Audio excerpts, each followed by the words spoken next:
विद्यार्थी मित्रांनो आणि पालकांनो, ज्या गोष्टीची तुम्ही आतुरतेने वाट बघत होता ती गोष्ट फायनली सीईटी सेलने आउट केली आहे बाळांनो. खूप तरसवलं यावेळेस सीईटी सेलने आपल्याला पीसीएमच्या निकालासाठी आणि आज फायनली तुमचा एमएसटी सीईटी 2026 चा अटेम्प्ट 1 चा पीसीएमचा निकाल रिलीज झालाय बाळांनो. निकाल कसा चेक करायचा, काय काय गडबड असू शकते निकालामध्ये, सगळ्या गोष्टी या व्हिडिओमध्ये आपण बोलूया. फक्त 2-3 मिनिटाचा व्हिडिओ असेल, शांततेने ऐका. ठीक आहे. सगळ्यात पहिली गोष्ट, तुम्हाला एमएसटी सीईटीच्या वेबसाईटवरती जायचे, ज्याची लिंक मी डिस्क्रिप्शन बॉक्समध्ये टाकलेली आहे. त्यानंतर तुम्हाला इथं ऍडमिशन पोर्टल वरती क्लिक करायचंय बाळांनो. जसं ऍडमिशन पोर्टल वरती क्लिक करणार, तुमच्या समोर साइन इनचं पेज येईल. इथं तुमचा रजिस्टर ईमेल आयडी आणि तुमचा पासवर्ड टाकायचा आहे. जसं तुम्ही आयडी पासवर्ड टाकणार, तुमच्या समोर इथं एक अशी विंडो ओपन होईल. त्या विंडोमध्ये इथं तुम्हाला स्कोर कार्ड म्हणून ऑप्शन दिसेल बाळांनो. या स्कोर कार्ड वरती क्लिक करायचं. जसं स्कोर कार्ड वरती क्लिक करणार, तुम्हाला इथं एमएसटी सीईटी पीसीएम 2026 अटेम्प्ट 1 चं स्कोर कार्ड भेटेल. या ऑप्शन वरती क्लिक करताच तुम्ही तुमचं स्कोर कार्ड डाउनलोड करू शकता. इन शॉर्ट समजलं रिझल्ट कसा चेक करायचा. आता सगळ्यात महत्त्वाची गोष्ट, जर तुम्हाला रिझल्ट मध्ये इश्यू आहे बाळांनो,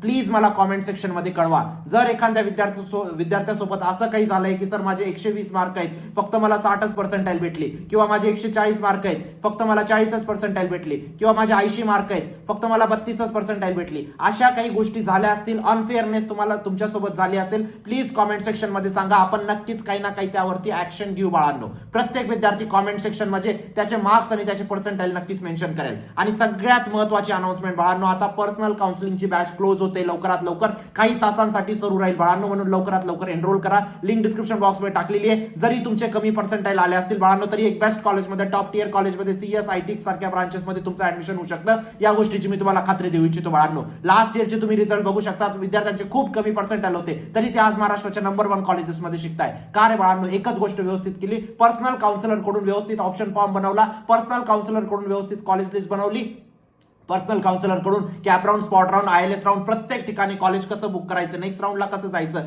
स्मार्ट ट्रिक्सने जर कॉलेज लिस्ट बनवली ना बाळांनो पर्सनल काउन्सिलर कडून, तुमचे कमी मार्क्सला पण एक चांगलं कॉलेज उठून जातं. त्या विद्यार्थ्यांना झालं लास्ट इयर. आणि असे खूप सारे विद्यार्थी होते ज्यांचे खूप चांगले पर्सेंटाईल होते, तरी थर्ड क्लास कॉलेजेसमध्ये शिकताय. का माहिती? त्यांचे पर्सेंटाईल जास्त होते, पण त्यांना ही माहिती नव्हती की त्यांना चांगल्या कॉलेजमध्ये कसं जायचंय. त्यांना महाराष्ट्राच्या 350 कॉलेजेसचं नॉलेज नव्हतं बाळांनो. जर तुम्हाला असेल तर तुम्ही स्वतः करून घ्या, पण नसेल तर काउन्सिलिंगचं हेल्प घ्या बाळांनो. काउन्सिलिंग तुमच्यासाठी जीवनदान, या गोष्टीची मी तुम्हाला खात्री देऊ इच्छितो. वाटल्यास तर कुठूनही करा काउन्सिलिंग, पण काउन्सिलिंग मध्ये नक्कीच एनरोल करा.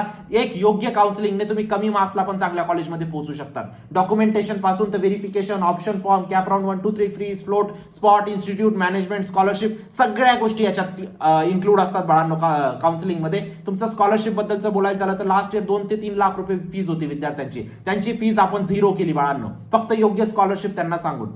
या सगळ्या गोष्टी काउन्सिलिंग मध्ये इन्क्लूड असतात. एक पर्सनल काउन्सिलर तुम्हाला अलॉट केला जातो, ते नेहमी तुमच्या सोबत असतात. कधीही त्यांना कॉल करा, मेसेज करा. आतापासून निकाल लागल्यापासून तर जोपर्यंत तुमचं ऍडमिशन होत नाही, स्पॉट राऊंड पर्यंत ते तुमच्या सोबत असतील. तुमचे किती पर्सेंटाईल, कोणती कॅटेगरी, कोणत्या सिटीमध्ये ऍडमिशन हवंय, कोणत्या ब्रांचमध्ये हवंय, सगळ्या तुमच्या रिक्वायरमेंट समजून त्यानुसार प्रत्येक कॉलेजमध्ये चेक केलं जातं कुठं तुमचा नंबर लागतोय. त्यानुसार तुमची कॉलेज लिस्ट बनते. तीच कॉलेज लिस्ट तुम्हाला सीईटी सेलला सबमिट करायची असते बाळांनो, जेणेकरून एक कमी मार्क्सला पण एक बेस्ट कॉलेज तुम्हाला अलॉट होतो, जर तुमची कॉलेज लिस्ट व्यवस्थित राहिली तर. ठीक आहे. जरी तुमच्या हाय पर्सेंटाईल आले असतील बाळांनो, लो पर्सेंटाईल आले असतील, अजून सुद्धा 50% काम बाकी आहे. जर हे 50% काम व्यवस्थित केलं, कॉलेज लिस्ट व्यवस्थित बनवली, काउन्सिलिंग व्यवस्थित केली, तरच तुम्ही बेस्ट कॉलेजमध्ये जाणार. या गोष्टीची नोंद घ्यायची आहे तुम्हाला. ठीक आहे. तुमच्या आयुष्याचा प्रश्न, इथं चूक नका करू बाळांनो. ही चूक फक्त तुम्हाला 4 वर्षासाठी नाही भोगावी लागणार आहे. त्याच्यानंतर सुद्धा जॉब करणार तुम्हाला हेच वाटेल, मी या कॉलेजमध्ये का आलो होतो, है ना. म्हणून योग्य कॉलेज घ्या. कमी जरी मार्क असतील, त्या कमी मार्कांनुसार जे पण बेस्ट होत असेल ते कॉलेज आपण क्रॅक करू बाळांनो. काही अडचण असेल या नंबरवरती तुम्ही व्हॉट्सअप करा.